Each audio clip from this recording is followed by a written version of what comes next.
ready to go. First, I gotta wait for Beam to kick in. I'm going to go to my content in Rumble, make sure that that kicks in as well, and see what the audio sounds like there. Beam just kicked in. Strange stories.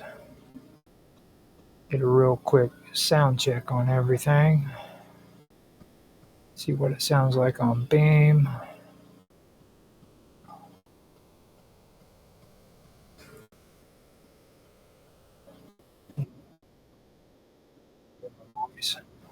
Sounds good on Beam. And now I've got to wait.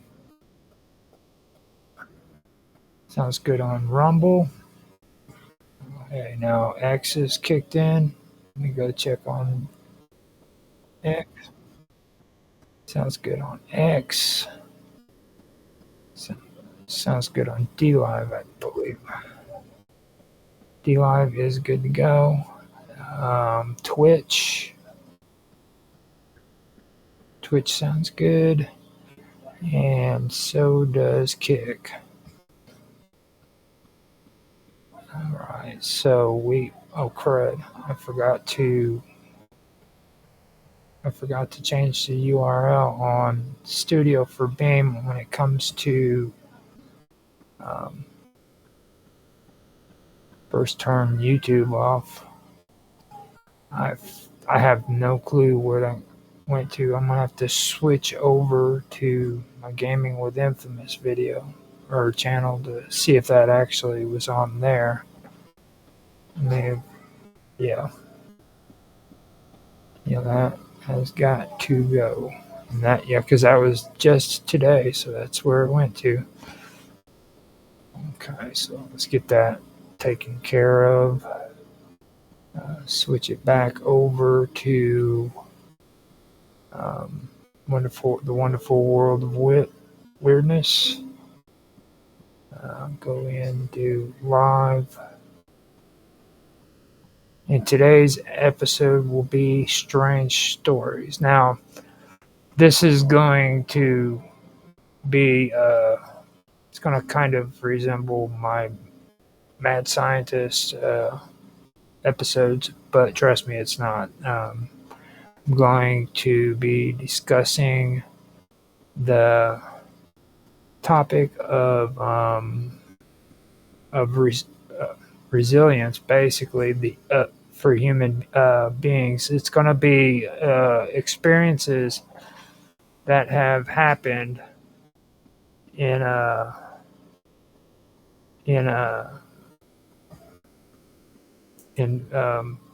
just everyday life. You know what I'm saying? That's the best way of saying it without getting too far into it. But that is basically, it's about the human endurance. It's remarkable survival stories and things that have happened when it comes to just everyday things. So with that, let me get this started on YouTube, and I will get it going, get the show going, get that stream key up on BeamStream, and we should be good to go.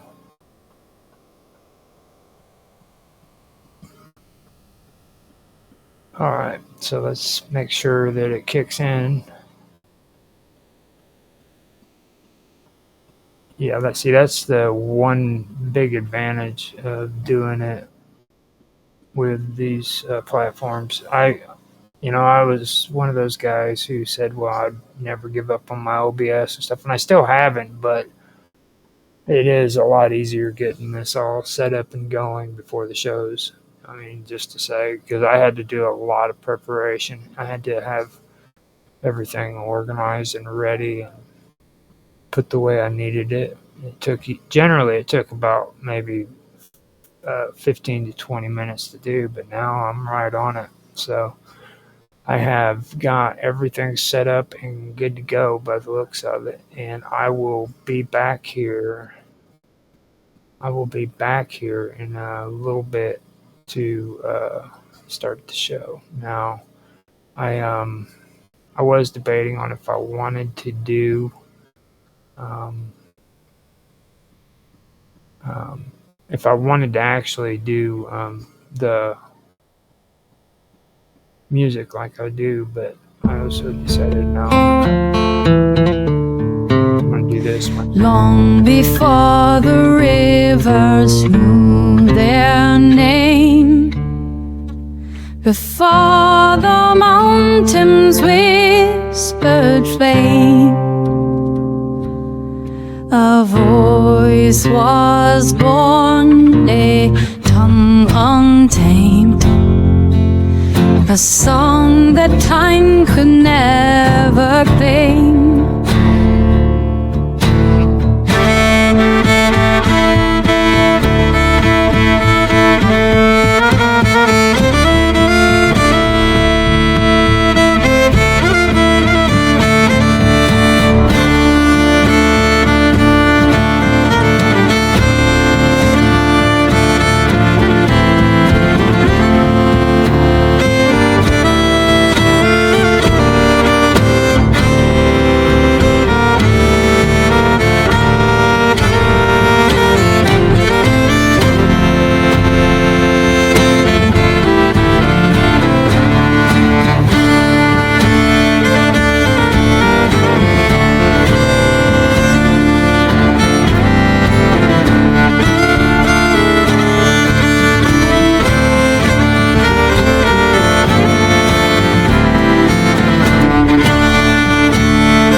long before the rivers knew their name, before the mountains whispered flame. A voice was born, a tongue untamed, a song that time could never claim.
Okay, so we still have 7 more minutes. I'm going to put on another song for the remainder of the time. I figured I'd come in and put something else on.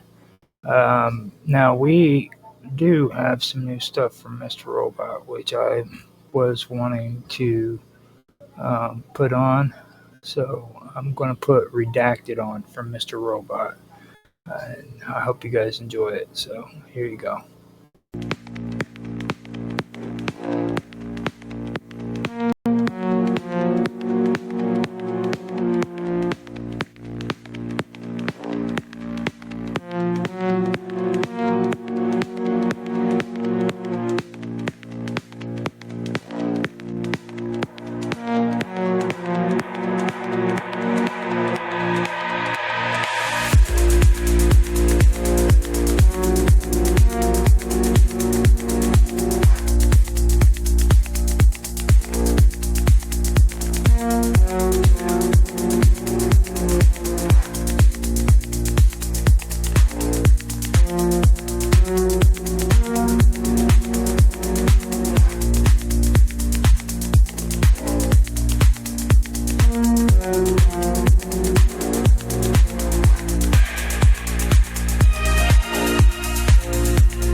Okay, so with that being said, we are at the top of the hour. I am going to get ready to do the show. So as soon as it hits the o'clock, we are going to do it. And I'm just less than a minute away from that. So here we go.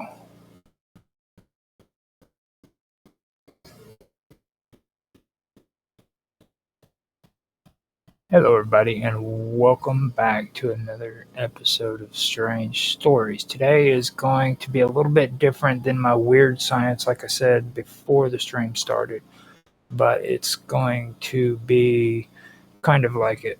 So, or it's going to be kind of like it, but it's going to be different. What it is it's not going to be into like the weird scientists and everything that I was talking about in the last two episodes. No, this one is going to be about remarkable survival stories of different women, men and women, particularly head injuries that were dealt to them by things like gunshot wounds and things of that nature.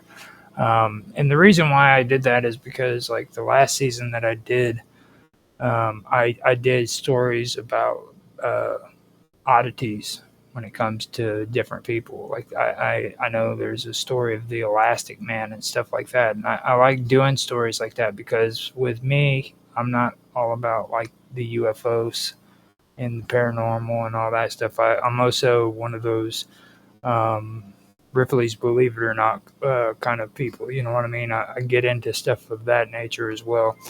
So I wanted to add that into this show in the first season, and that's why I incorporated the weird science in, and I'm wanting to bring this up as a part of Strange Stories as well. Also, before I get going, I want everybody to know too that the full version of this stream will be uploaded to my other YouTube channel called Strange Stories, as well as having this live stream. Now, on the wonderful world of weirdness, if you don't catch this stream or you don't see the one that's on Strange Stories, don't worry about it. After the first season of Strange Stories, which is posting right now, is done, I will do this season's 15-minute video clips of this season after that, if that made any sense whatsoever. So you'll have at least three chances to watch this. So don't worry about that. It's taken care of. But with that being said, I just wanted everybody to know that this is going to be uploaded also to, well, actually, Strange Stories. Yeah, I'm sorry. Strange Stories is not uploaded yet onto the YouTube channel Strange Stories, I don't believe. But Ancient Mysteries or Strange Stories, one of the two. But I will find out. I believe that it is on there. Not sure. But anyhow, I mean, I should have checked that out before I started saying it. I get confused with the two channels. So now, with all of that being said, I'd also like to say thank you to Mr. Robot for allowing me to use his music on the streams. If you guys want to check him out, you can check him out on Rumble. He goes by Columinati. And he also has Hacker Radio, which is pretty cool. He's got a lot of good mixes and stuff. So stop by and check out his music. And, leave him a comment, tell him how much you like it. Things of that. Subscribe to him. He does pretty good stuff. So, with that being said, I am going to go ahead and get into this week's topic, and it's the remarkable survival stories of men and women. So, get ready because here it comes. Now, throughout history, there have been incredible cases of individuals surviving severe head injuries that should have been fatal. All right.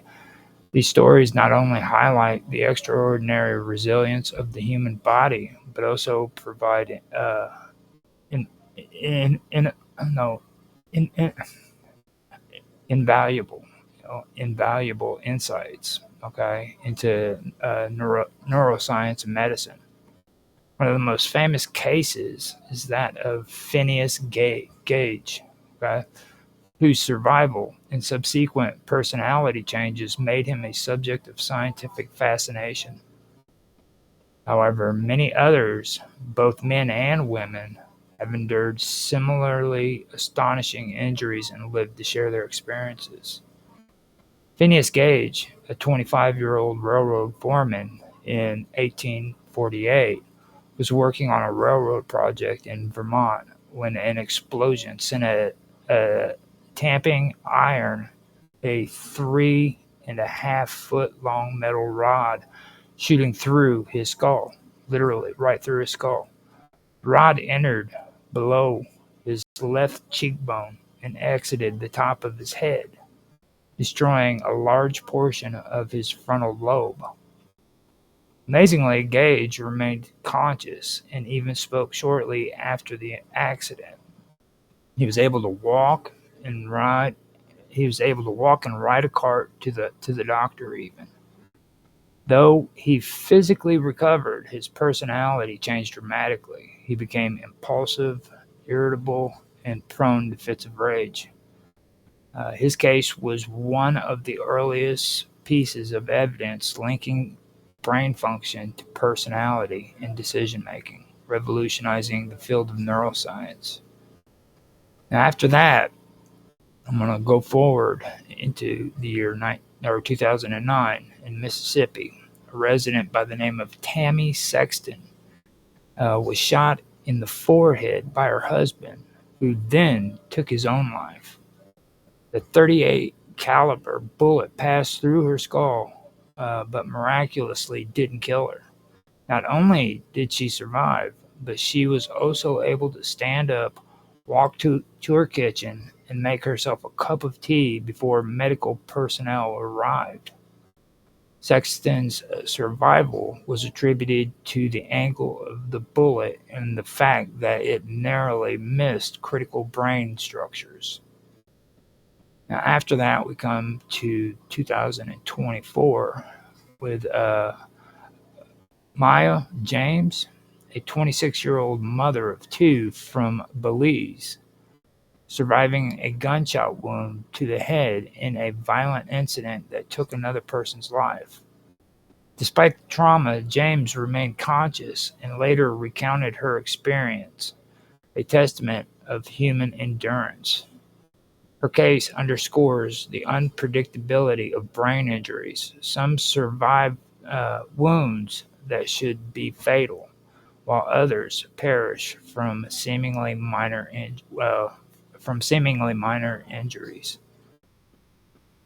Now, in 2020, in San Antonio, a resident by the name of Virginia Houston was shot twice in the head by her partner. Incredibly, she remained awake and conscious throughout the ordeal and was able to describe what happened to first responders. She made a miraculous recovery and later spoke publicly about domestic violence awareness, showing extraordinary strength in both body and spirit. A woman in Miami was shot in the back of the head while driving. Though the bullet entered her skull, she remained conscious and managed to drive to a safer location where she was later rescued and taken to a hospital. Her survival was due in part to the bullet's trajectory, which missed vital areas of the brain like I mentioned before. Now, the human brain is both fragile and remarkably adaptable. Survivors of extreme head trauma often provide neuroscientists with unique insights into brain function, plasticity, and recovery. In cases like Phineas Gage's personality and cognitive changes, they reveal how different brain regions influence behavior. Meanwhile, modern survivors like Maya James and Virginia Houston demonstrate how medical advancements and immediate care can dramatically improve outcomes. Now, the factors contributing to survival of these incidents include the trajectory and velocity of the object or the bullet. It also it depends on the location of the wound and whether critical brain structures were affected. Besides that, there's also the quick medical intervention and advances in trauma care. Now, other than that, too, the individual variability in brain resilience and healing is important too. Now, these stories of men and women surviving what should have been fatal head injuries challenge our understanding of the limits of human resilience. From Phineas Gage's life-altering accident in the 19th century to modern-day gunshot survivors who walk into hospitals with wounds uh, in their skulls. These cases highlight both the fragility and remarkable endurance that the human body has. Now, in neuroscience and emergency medicine, uh, as they continue to advance, study of these survivors will help improve treatments and it'll deepen our understanding of the brain's ability to heal after trauma. The scientific community explains these extraordinary survivor stories through advancements in neuroscience, trauma medicine, and an understanding of brain plasticity. Now, um, I'm going to go further in the whole brain plasticity thing, but I'm not going to get too deep into like the neuroscience and the trauma medicine. Not really the trauma medicine at all, but maybe a little bit in the neuroscience. But anyhow, the brain has a remarkable ability to reorganize itself after injury. In cases like Phineas Gage, where specific brain regions were damaged, other areas of the brain may have taken over some lost functions. This is known as neuroplasticity, where the brain forms new connections to compensate for damage. Some brain injuries, despite being severe, do not always affect critical areas responsible for life functions, like the brainstem, which controls breathing and heart rate. Um, if a rod or bullet passes through a non-vital area or avoids major blood vessels, survival is more likely, basically.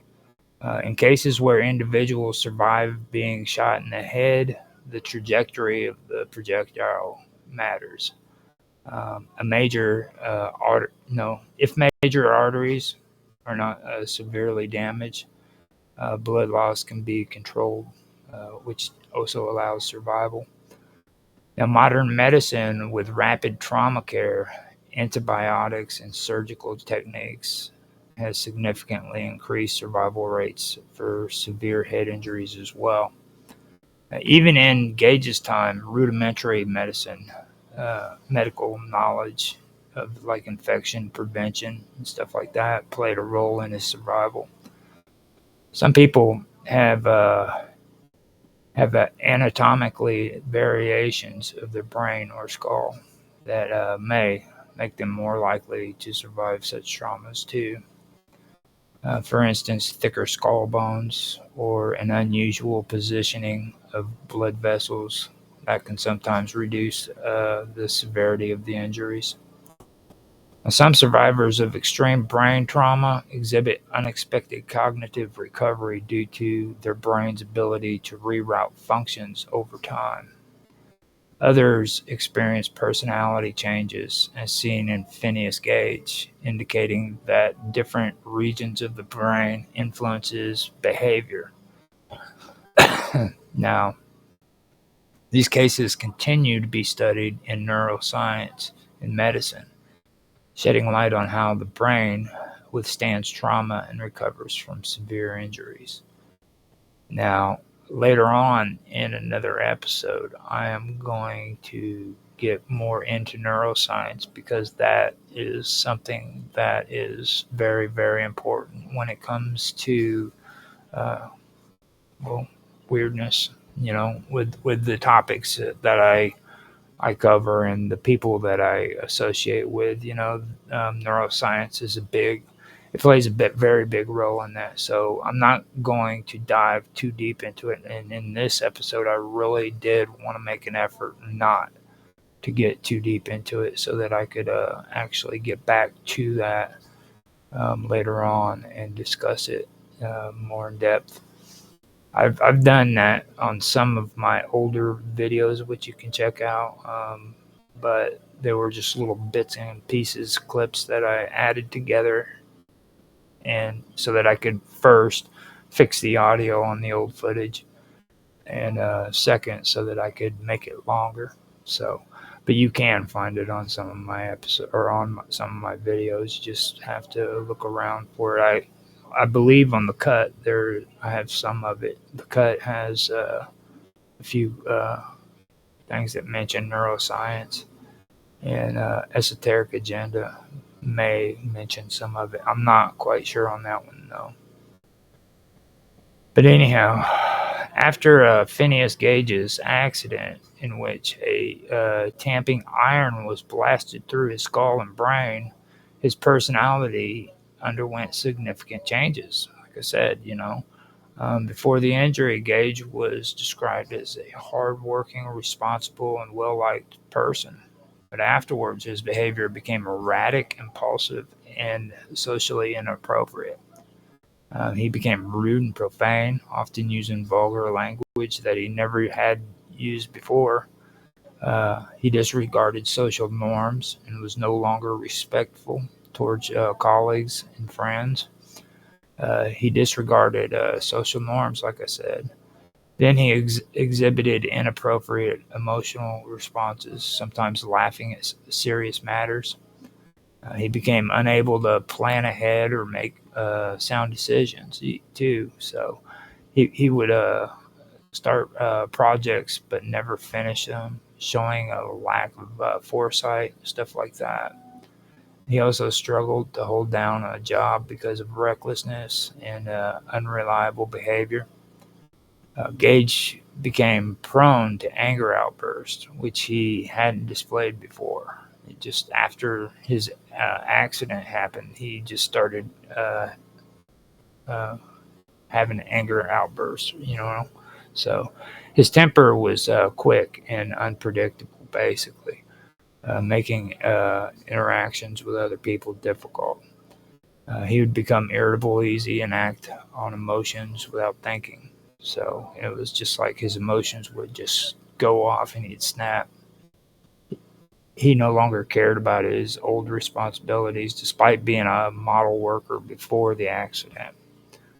His employers noted that he ignored rules and structure, which led to him being unable to return to his previous job, which he had on the railroad. And that is a dangerous job. You can't have people like that work on the railroad. Just so you know, I knew a guy by the name of Ed Hargett, and I knew his kids, and he was a railroad guy, and he had chemicals that was in one of the train sheds explode in his face, man, and it caused a lot of trauma to him. He ended up not being able to work for the railroad anymore. He did get some good money from it, but from the damage that was done to him physically, it wasn't worth it. You know what I mean? So that is something. You can't be working on the train or working for a train company and acting that way. It's dangerous for you and the people around you. So let me see now. Better stop getting distracted. Now, he eventually drifted from place to place and able to maintain steady work. Some accounts also suggest that he acted on base instincts rather than logical reasoning. His once thoughtful personality became impulsive and erratic. Some researchers compare his behavior to what happens in modern cases of prefrontal cortex damage, where patients act more on immediate desires rather than long-term consequences. Now, these personality changes suggest damage to the prefrontal frontal cortex, which is responsible for impulse control, decision making, and social behavior. Now, while he physically survived, those who knew him claimed that Gage was no longer Gage, indicating a profound transformation in his identity. Now, after that, with that story, I want to go on to Tammy Sexton. Okay, now Tammy Sexton's survival after being shot in the head is pretty remarkable. The incident occurred in April of 2009 in Mississippi when her estranged husband, Dennis Sexton, shot her at close range before turning the gun on himself. Despite being shot in the forehead, she was able to stand up, walk around, and even speak with first responders after the attack. Now, Dennis Saxton shot her with a .38 380 caliber handgun at point blank range. Okay, and that's a 38. Now, the bullet entered her forehead slightly above her right eye and traveled through her skull. Instead of penetrating deeply into the brain, though, the bullet followed the curve of her skull, exiting from the back of her head without causing fatal brain damage. Now, the bullet didn't pass through critical brain structures. Instead, it likely traveled along the skull's outer layers rather than deep into the brain tissues. .380 caliber round is relatively small compared to a higher caliber bullet, which might have also caused more severe trauma. After being shot, she reportedly got up, walked outside, and spoke to police officers, seemingly unaware of how severe her injuries was. This suggests shock and adrenaline that kept her functioning temporarily. Now, despite the severe injury, Tammy remained conscious and was able to talk to first responders when they arrived. She was eventually airlifted to the hospital where doctors treated her wounds. Miraculously, she did not suffer major neurological damage. Tammy Sexton's survival is one of the rare cases where a gunshot wound to the head does not result in immediate death or severe impairment. Similar cases have been documented in medical literature where bullets skirt the brain rather than penetrate deeply, allowing victims to survive against all odds. Tammy Sexton's survival was extraordinary because the bullet narrowly missed critical brain structures that would have likely resulted in immediate death or severe impairment. The bullet entered above her right eye, but did not penetrate deeply into the prefrontal cortex, which controls decision-making, personality, and impulse controls. Now, if this area had been significantly damaged, she could have experienced severe cognitive and behavioral changes similar to Phineas Gage. The bullet did not damage the primary motor cortex, which is responsible for voluntary movement. Likewise, the sensory cortex, which processes touch and spatial awareness, remained intact. If these areas had been hit, she could have suffered paralysis or loss of sensation in parts of her body. The brainstem controls vital functions like breathing, heart rate, and consciousness. A bullet passing through or damaging this area is almost always instantly fatal. In Tammy's case, the bullet did not reach the midbrain or pons, meaning her autonomic functions were unaffected. Now, major arteries supplies blood to the brain. If one had been hit, it could have led to a massive hemorrhage and immediate death. The middle cerebral artery, which supplies much of the brain's oxygenated blood, was not affected. Now, these areas control memory, emotional processing, and consciousness. If the bullet had hit the thalamus, she could have lost consciousness immediately or suffered severe sensory impairment. Now, the limbic system involved in emotions and behavior was not significantly damaged. The bullet entered the skull above the right eye, like I said, possibly hitting the frontal bone and deflecting along the outer surface of the skull rather than penetrating deep into the brain. Well, let me just go ahead and say it did exit the back of her head without causing severe damage to the internal structure. Now, I've heard of this, okay, and the thing of it is when I actually started looking into this, I thought that it was like rare occasions that happened every once in a while, but the more I checked into it, I found out that this is happening all the time. Like, I think I've got a list of 10 people right now that just kind of skim over it, but there are tons of cases where this stuff has happened, especially head injuries that involve gunshot wounds. I think that is what is so amazing, that a lot of people have actually survived gunshot wounds of this nature. Some of them got up, went and talked to the EMTs and the police officers, and some of them didn't even know or weren't even aware that they had been injured and that their wounds were fatal if they didn't get it taken care of soon. That's something that really did stick out to me, and it happens a lot. It happens a lot compared to what you would think it would happen. You know what I mean? So that was something that I did want to touch on before I went further. Now, since speech centers like Broca's area and motor functions were intact, she was able to walk, talk, and interact with first responders despite the severe injuries.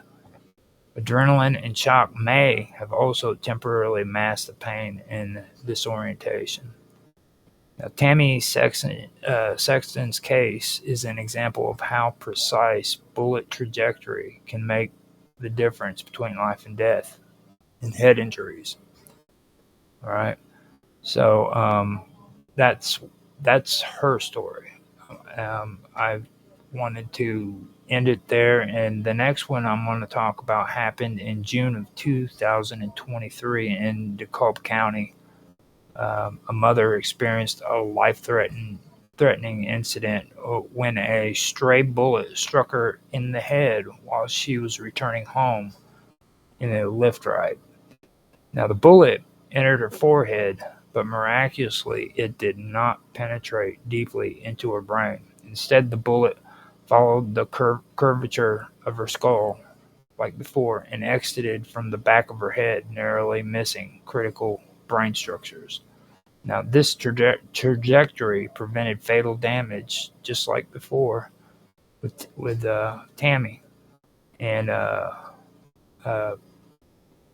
allowed the bullet to narrowly miss critical brain structures, basically.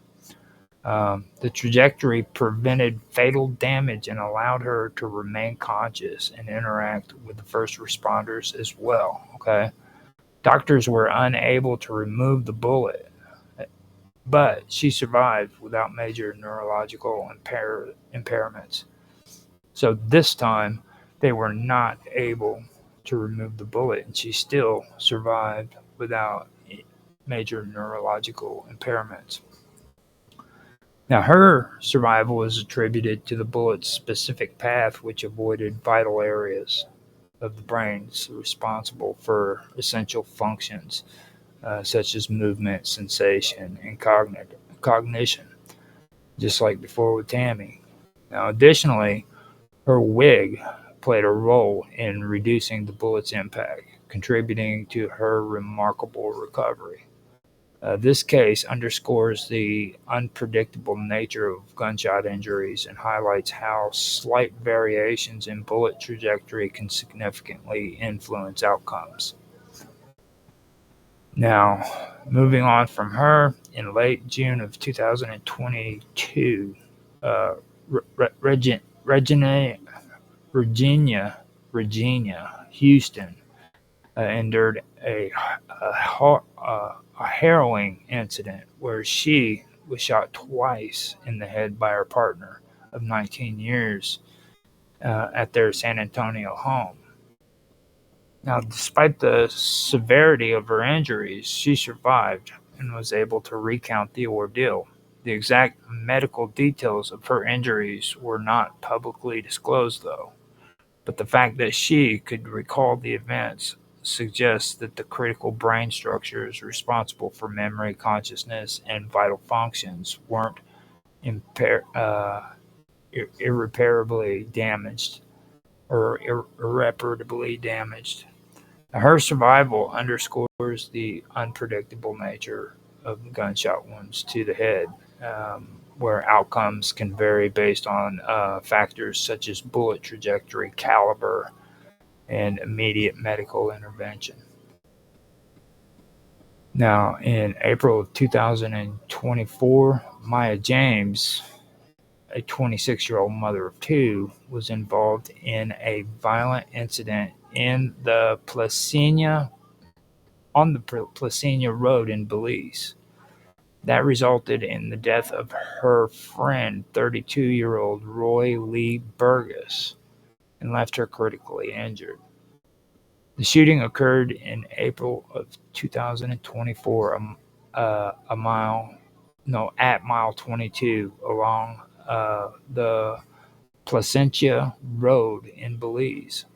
Maya James and Roy Burgess were seated inside a vehicle when an assailant approached and opened fire.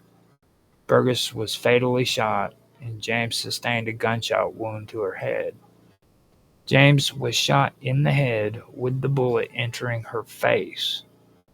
Following the shooting, bullet fragments remained lodged near her spine, necessitating urgent medical intervention. Despite the severity of her injuries, James survived and underwent multiple life-saving surgeries. To address her medical expenses, a GoFundMe campaign was launched to raise funds for the removal of bullet fragments. The key suspect in the shooting, identified as 31-year-old Ellis Megan, was apprehended in the United States. Now, Maya James survived in recovery, highlight her resilience in the face of life-threatening injuries, and underscore the complexity involved in such violent incidences. Several incidences in Miami, Florida, have involved women surviving gunshot wounds to the head. You have Ashley Rodriguez, who's 22, and was driving when a bullet entered through the left side of her car's headrest, and struck the right side of the back of her head. Now, the bullet hit her skull, deflecting downward and lodged near her jaw. She was conscious upon arrival at Jackson South Medical Center, but soon experienced breathing difficulties and brain herniation.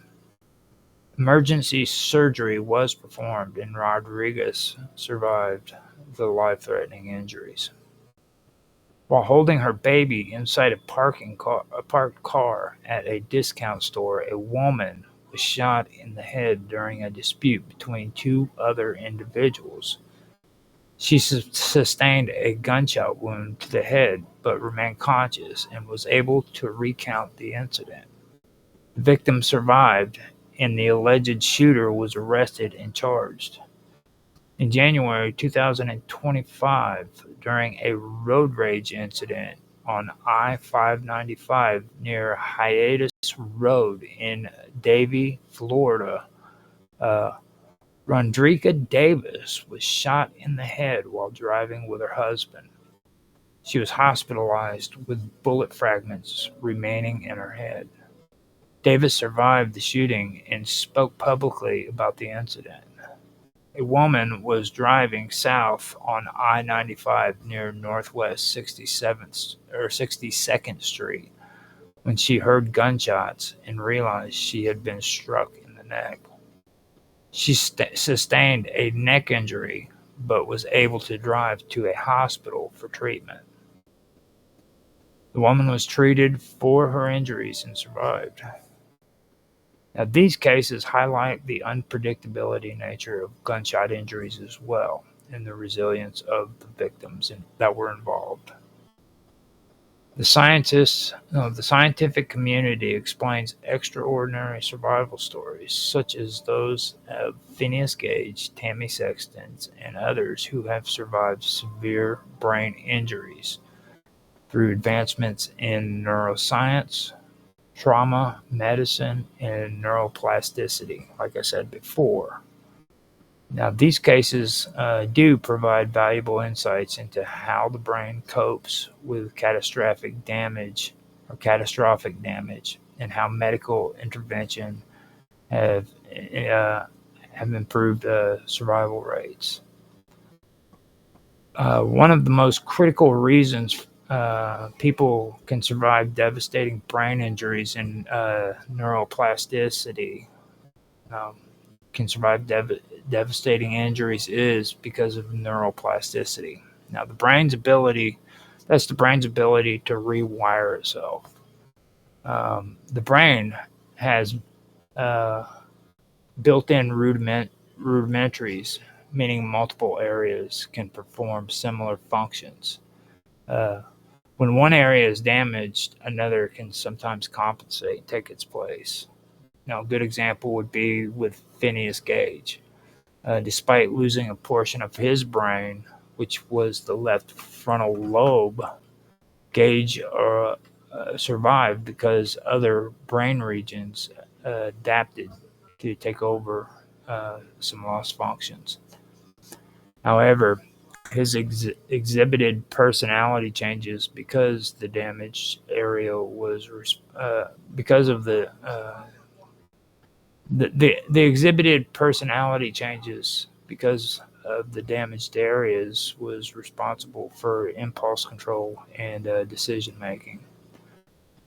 Another example would be Tammy Sexton, which I mentioned, and that happened in 2009. Sexton was shot in the back of the head, but the bullet passed through without hitting vital structures like the brainstem or major blood vessels. Some parts of the brain, especially the outer cortex, can sustain injuries without causing immediate death if deeper. Now, more critical areas remained intact. Okay. A key factor in many miraculous survival cases is the trajectory of the bullet or object passing through the skull. If a bullet misses major arteries, the brainstem, and essential motor sensory areas, survival is more likely. Some cases involve ricocheting bullets or partial penetration, where the skull absorbs much of the force. A good example of that is Maya James, which was in 2024, where a bullet entered through her forehead but exited without completely destroying her motor cortex or speech centers. Another example is Virginia Houston. She survived a gunshot to the head because the bullet missed her brainstem and primary motor functions. Now, again, I'm going to say medical advancements have dramatically increased survival rates for severe head trauma. And I do have to tell you that when I say it again, that when I actually went through and started finding all this stuff, I found out that there are a lot of people who actually have gone through this. This is something that's really, really amazing when it comes to the human body and how the brain works, especially, and the trajectory of the object when it hits the brain and where it goes, and it can bounce off of your skull and not cause fatal damage at all. So let me see here. I'm going to check and see if anybody stopped in. Yeah, we have Show Me Dem Titties, who started following on Beam Stream. And he stopped watching. He probably didn't like hearing the gunshot wounds. But we have 2 people watching on Rumble. I don't know who or how many people have been watching on X or D Live. And with Kick, I have no comments or anything else whatsoever. And no views at the moment. So, with that being said, I'm going to go ahead and continue where I left off. So, let me see here. Now, after that, I want to get into rapid emergency response. Faster transport and immediate medical interventions do help control swelling, prevent excessive blood loss, and minimize secondary brain injuries. Microsurgical techniques and neuropsychological repair is another part of it. But with me, I just done my weird science thing, and that's something that is very controversial to me because I know the history behind all that. If I have to go through it, then I don't know how I would feel about it. You know what I mean? There was a lot of bad things that took place in history concerning microsurgical techniques and stuff like that. But, you don't know until it happens to you, basically. So I really can't sit and say that I wouldn't go through it. But anyhow, techniques like cranial decompression, removing part of the skull to allow the brain to swell without pressure damage. That helps prevent fatal swelling. Then you have hemostatic agents and clotting medications that can stop excessive bleeding. And then, like I covered this before in previous streams, immunosuppressants and infection control. That's another thing. That's especially the one thing that I would have issue with in cases where the skull fragments or foreign objects enter the brain. Antibiotics and immunosuppressive treatments help prevent infection and immune overreaction. If a gunshot wound does not damage the brainstem, the body's vital functions like breathing and heart rate can continue. That's another thing that needs to be understood. A gunshot to the head left some of these people conscious because it didn't disrupt autonomic functions in the brainstem. That's another thing that's very important.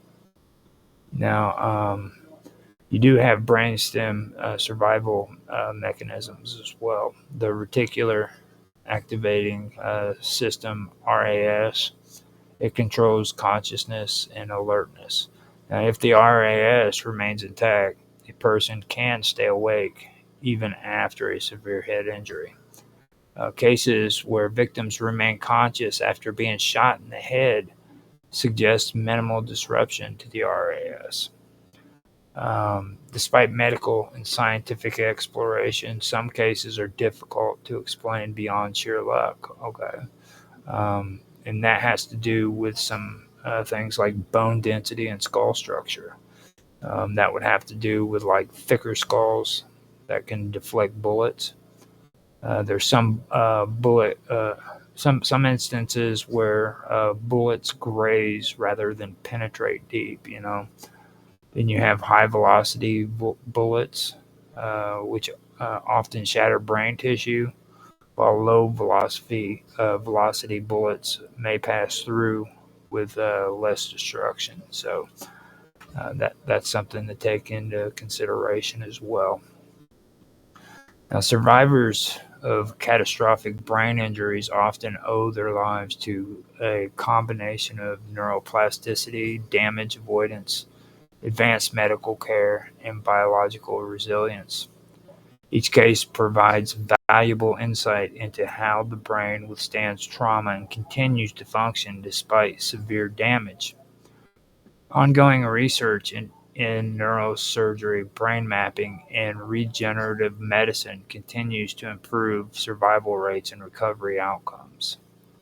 The brain's remarkable ability to recognize itself is known as neuroplasticity, the capacity of neural networks to adapt and change in response to injury, learning, and environmental stimuli. Neuroplasticity plays a crucial role in recovery from brain injuries, including severe trauma like that suffered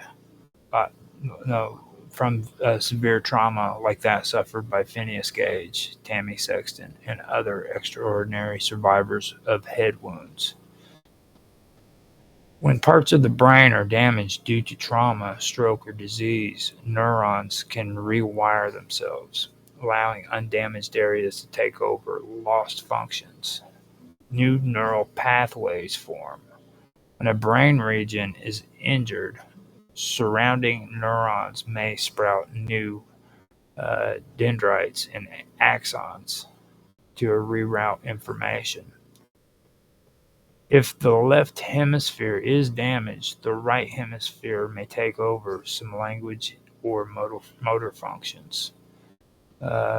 In some stroke patients who's lost movement on one side, therapy and repetition help rewire the motor cortex, allowing them to regain partial functioning. That's one good example. Now, when a specific brain function is lost, nearby or distant brain areas can compensate over time. That would be like blindness and touch sensitivity.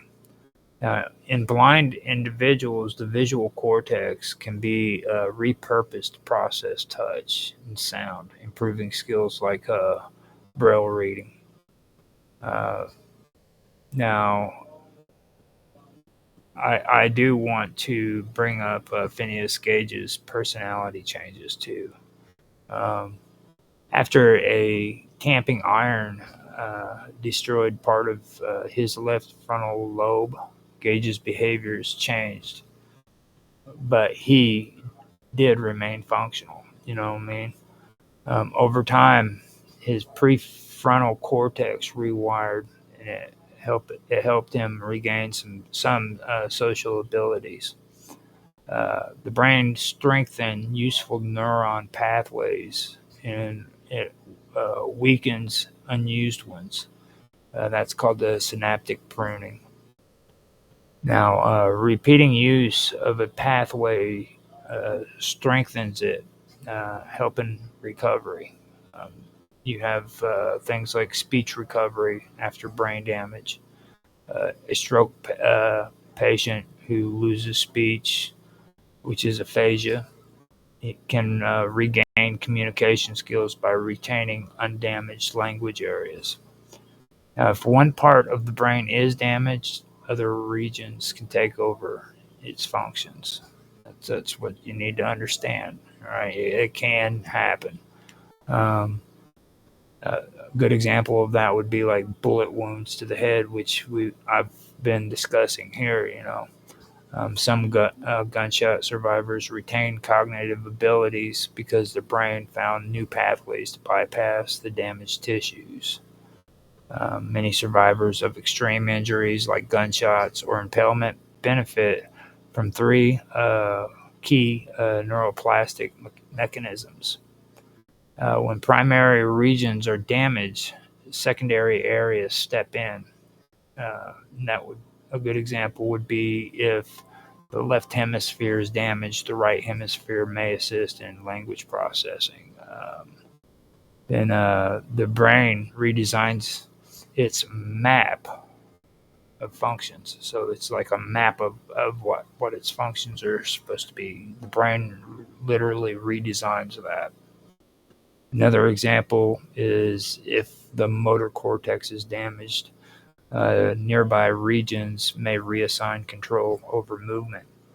That would be like neurons that fire together, wire together, kind of thing. You know what I mean?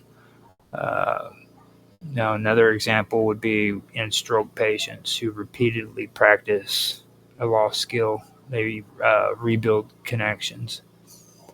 Um, that would be something like that.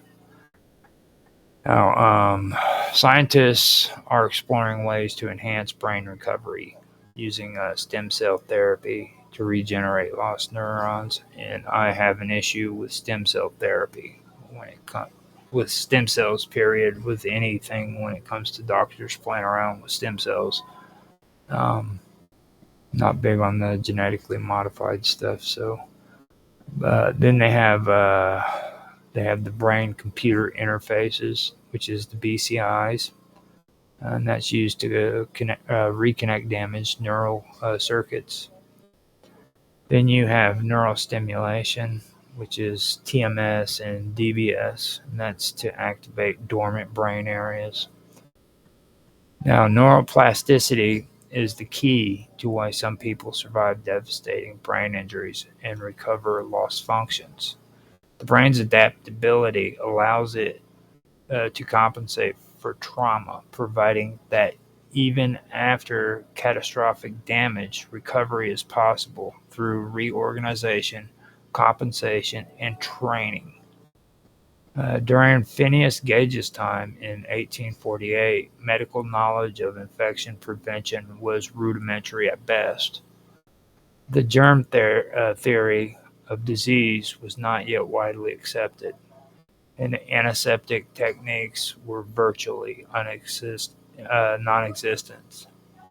Now, physicians and surgeons operated in unsanitary conditions, often without washing their hands or sterilizing instruments. Despite these limitations, Gage miraculously survived a severe head injury, which would have been fatal for most people due to infection alone. In 1848, doctors believed in miasma theory, which suggested that bad air, which is miasma, caused infections rather than bacteria or viruses. Louis Pasteur's germ theory, which currently identified microorganisms as the cause of infection, would not gain acceptable or acceptance until the 1860s. As a result, doctors and surgeons did not sanitize their hands or tools, leading to high post-surgical mortality from sepsis, which is blood infection, and gangrene. Now, surgery was often performed in unclean environments, with doctors wearing blood-stained coats as a badge of experience. Surgical instruments were reused without sterilization. There were no gloves that were worn, and wounds were often exposed to dirt, bacteria, and contamination. Gage's injury was open and through, meaning that pus and fluid could drain rather than accumulate. In contrast, closed wounds often festered, leading to deadly infections like gangrene. Now, Dr. John Harlow, Gage's physician, kept the wound clean by washing it with water, a rudimentary but crucial step in infection control. Harlow also covered the wound to prevent excessive contamination, though antiseptics were not used. Gage developed severe infections, including fungal growth in his brain, yet survived. His strong immune system likely played a major role in overcoming the infection. In the 1860s, Joseph Lister pioneered antiseptic surgery using carbolic acid to sterilize tools and dress wounds. In the 1870s, germ therapy became widely accepted, transforming medicine. Then in the 1890s, gloves and sterilization became standard in surgery, drastically reducing post-surgical infections. Now, Phineas Gage's survival was a remarkable case of luck, resilience, and basic wound care in a time when medical science barely understood infection prevention. His case highlights how far medicine has come from unsanitary 19th century practices to modern uh, aseptic surgical techniques. So I went through all of my notes on that. I am done. There were some parts in there that there were key parts in there where I really didn't like it because I know the history of it. But I am aware of some of the things when it comes to the history with Phineas Gage and how unsanitary things were back then. So kind of gives you this dilemma, you know what I mean? Because I know like about the experiments when it comes to animals and the iron lung and attaching a dog's head to freaking another dog's to see how long they could live, you know, and that turns my stomach. I'm not cool about that. But at the same time, when you look at these injuries and you think about it, you know, it puts you in that state where you have to, you know, decide for yourself if it's good or if it's not, you know. So I put that out there, man. What do you guys think? You know what I mean? Make comments and let me know in the comment section so that I can talk to you, have a conversation about it. You know, if you enjoyed this video, please like, subscribe, share, make comments, um, whatever. You know, I mean, I'm always willing to talk on as in the comment section. So feel free to mention, give some feedback. You know what I mean? So I checked the stream and it doesn't look like there's anything actually going on conversation wise in the chat section. So I think I survived. And like I said, you know, this technically wasn't supposed to be a part of my weird science. It was actually supposed to be about the human endurance and survival stories of men and women who uh, survived a lot of traumatic head injuries and things of that nature. It's something that I did want to cover, and I finally was able to do it, at least for one episode. You know what I mean? So, with that being said, I am going to go ahead and end this stream. I hope you guys have a great day, and I will talk to you later. Thanks for watching.